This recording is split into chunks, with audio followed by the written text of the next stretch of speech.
Your nervous system is a wonderfully complex response system for you to use throughout the course of your day. As varied and demanding as they are, you get to harness the power through your breath to affect how your day unfolds.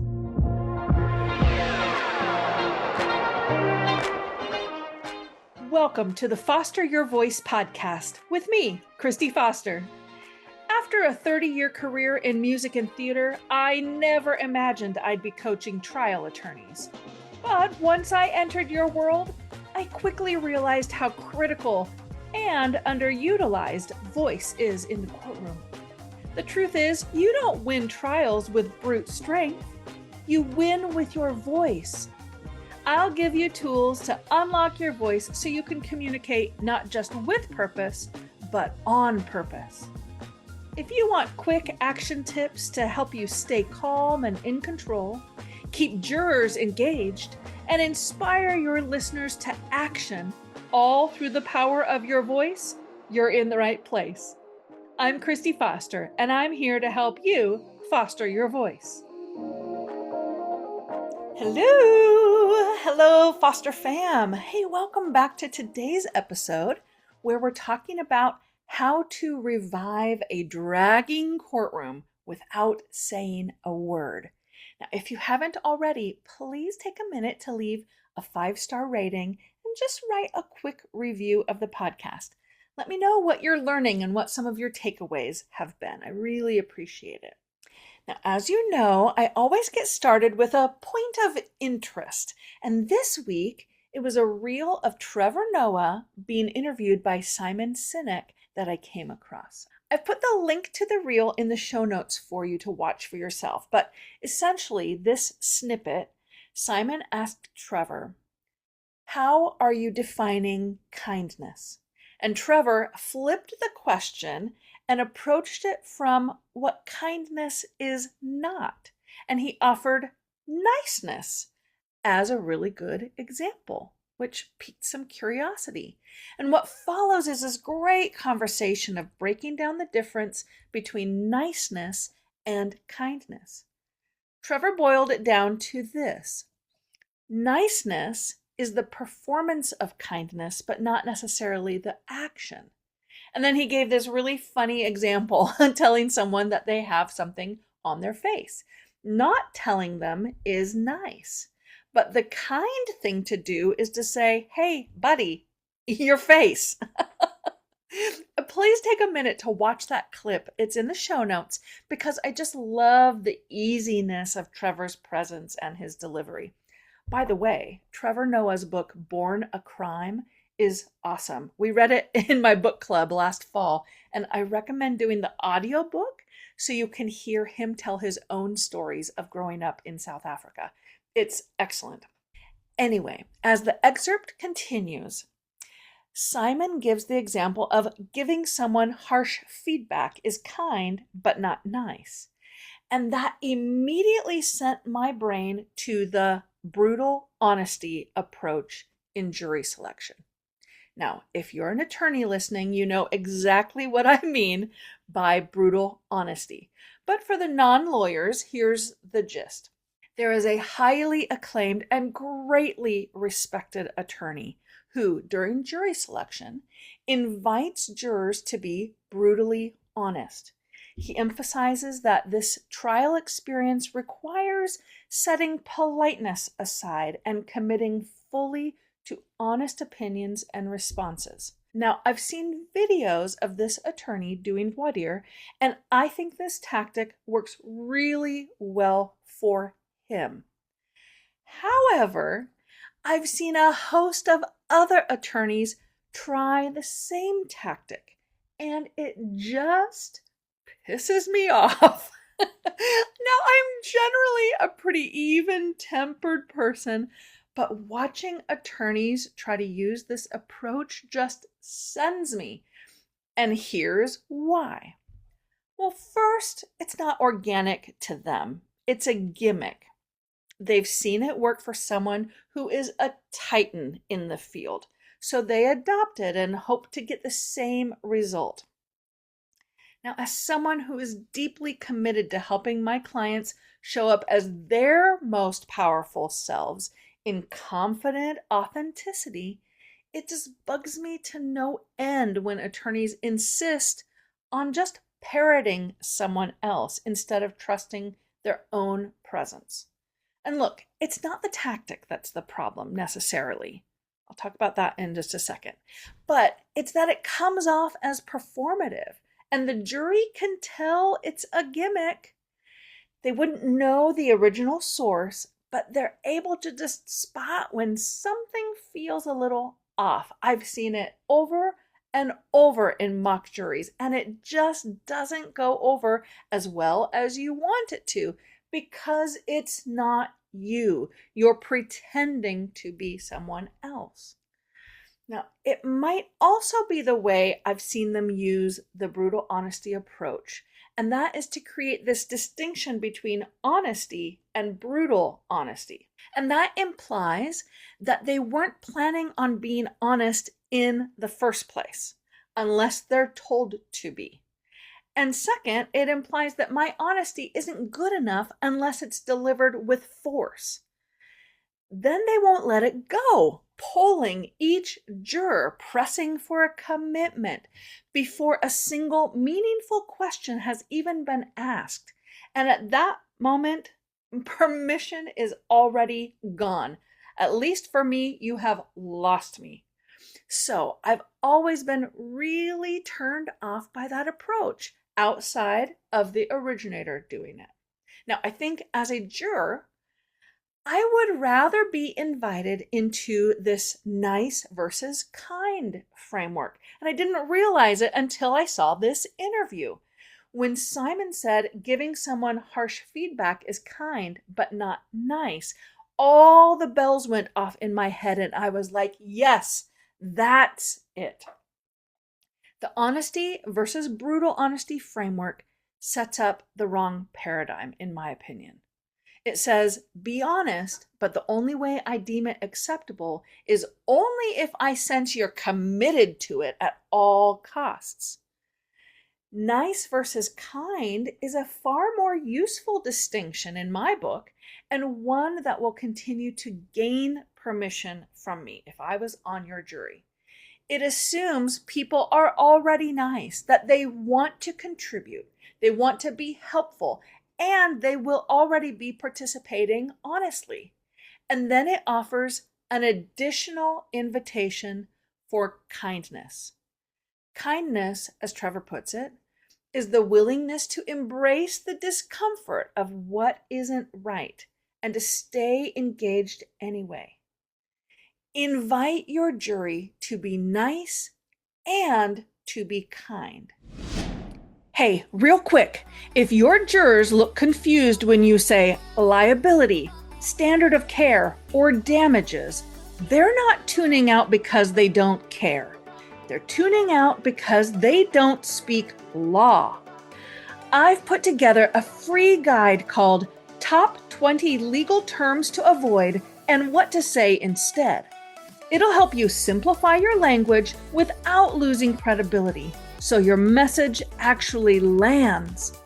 Download it now at fostervoicestudio.com/top20 or click the link in the show notes. All right, back to the episode.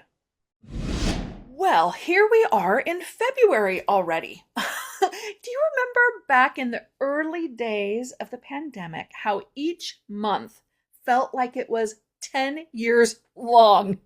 Time seemed to move so slowly. But now we're back to full speed, and gosh, it just seems like no one is letting up on the throttle. We're full steam ahead 24/7. Are you feeling that too? It's not just me, right? January is always that, okay, let's all settle down month. Because as December was wrapping, we all were saying, oh, we'll deal with it in January.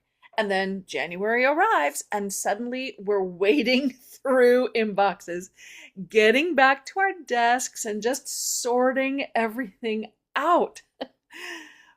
But January is also a time where resolutions are fresh, mental focus is clear, and we could hit the ground running.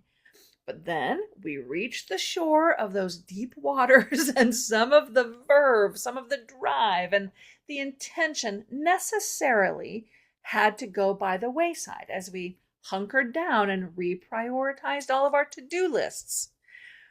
Now, to kick off the new year, our sympathetic nervous system was running hot. And let's be clear, that's okay. We know our sympathetic nervous system to be our fight, flight, and freeze response, which have all kinds of negative connotations. But it's also your get up and go response. It's your super productive, getting stuff done response. So that's good. The goal here is not to eliminate or even to suppress the sympathetic nervous system, but to help regulate it so it doesn't just run hot continuously. And February feels like a good time to just help it out a little bit. So let's just review what a healthy autonomic nervous system looks like. Throughout a normal day, your nervous system is auto-regulating. Think of this like driving a car. Sometimes you need the gas pedal, but stomping on the gas pedal only would be very bad.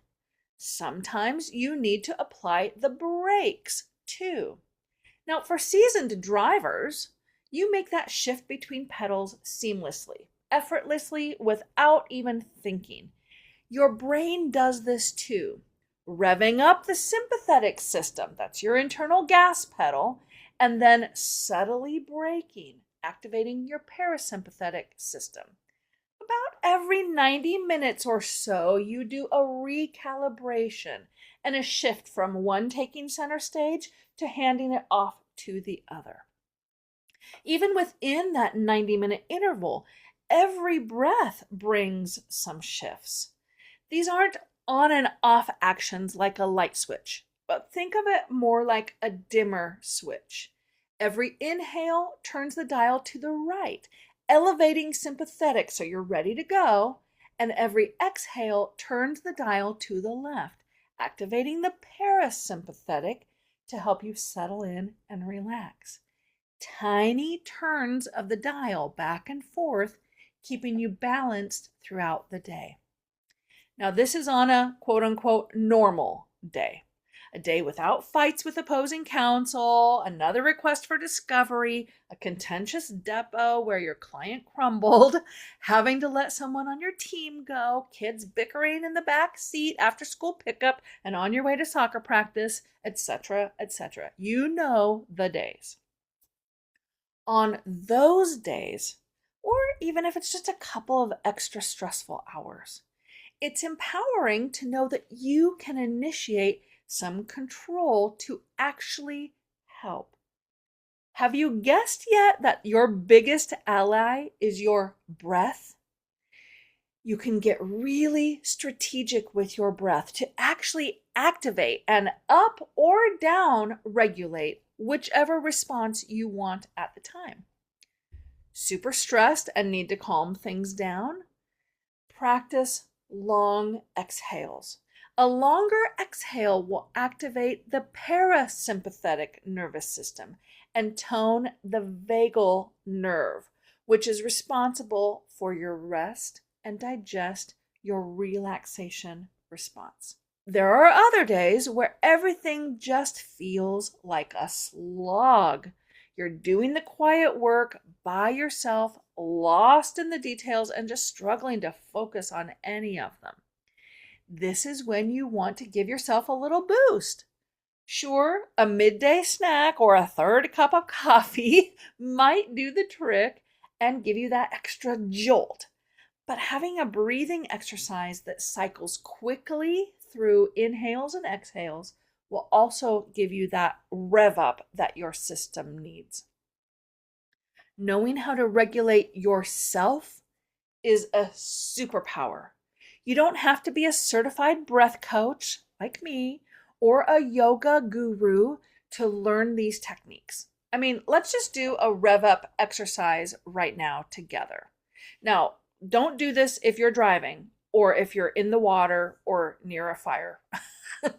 This is not when you need to be doing your breathing exercises. So don't do those things. But we're going to do 20 sharp, quick exhales through the nose. Just think about the exhale. The inhale will take care of itself. It sounds like this again. Okay, so let's do this together. I'll do the counting, and again, don't do this while you're driving. So sit up tall, feet on the floor, and then set back into it. Close your eyes, and together we will exhale, exhale, exhale, exhale, exhale, exhale, exhale, exhale. 10, 9, 8, 7, 6, 5, 4, 3, 2, 1. Return to natural breathing.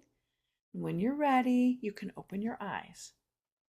Okay, going through 3 cycles of that type of breathing will help you refocus and stir up your energy. I think more often than not, though, we're probably running a little hot. So let's down regulate.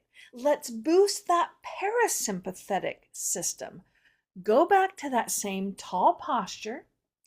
Close your eyes and breathe slowly through your nose for 1, 2, 3, 4. Now out through your nose for 8, 7, 6, 5, 4, 3, 2, 1.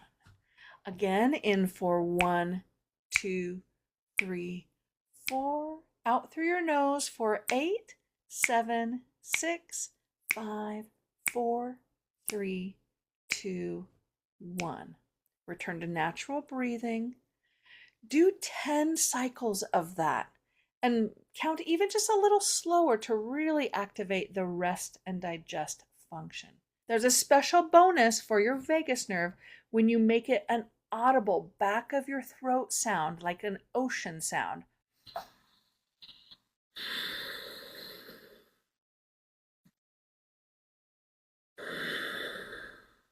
Okay, so how do you do this in the courtroom? Or can you even? Can you affect the stress levels as needed for telling your client's story and continuing to empower the jury for decision making? Yes, you absolutely can. Now, you might remember from previous episodes that we all have mirror neurons. Our brains will naturally and automatically sync up with each other and play off each other's energy and mirror the emotions we see. And we do it with our breath as well. When you feel that dreaded mid-afternoon lull after hours of dense expert testimony, you can sense the room dragging. Infuse fresh energy. Lift your voice slightly. Use shorter phrases, quicker breath, and smaller, faster movements. Not enough to be manic, just enough to turn the dial. A few seconds of that elevated breath energy will revive you, and the jury will follow suit. Now, when the vibe has been stressed, confrontational, just intense, lower your breathing intentionally. Slow things down. Lengthen the amount of time it takes you to exhale. The jury will subconsciously mirror that, and together you are calming the sympathetic and upregulating the parasympathetic system to just get everyone in a more relaxed state. The takeaway here is that you get to control this. Not in a white knuckle bearing down dictator kind of way, but by gently yet intentionally regulating your own breath. The jury will follow along. Your nervous system is a wonderfully complex response system for you to use throughout the course of your day. As varied and demanding as they are, you get to harness the power through your breath to affect how your day unfolds. Give it a try and let me know how it goes. Until next week, keep fostering your voice. Thanks for pulling up a seat with me today and for being part of the Foster fam. Make sure you're subscribed to the podcast so you don't miss a single episode. And while you're at it, go ahead and leave a review or a comment so I can give you a shout out on a future episode. During the week, you can find me on Instagram at Foster Voice Studio, where I'm dropping little nuggets of vocal technique and leadership wisdom. You can also join my mailing list by visiting fostervoicestudio.com or by clicking the link in the show notes. I'll send a weekly vocal tip every Tuesday directly to your inbox. Until then, keep fostering your voice.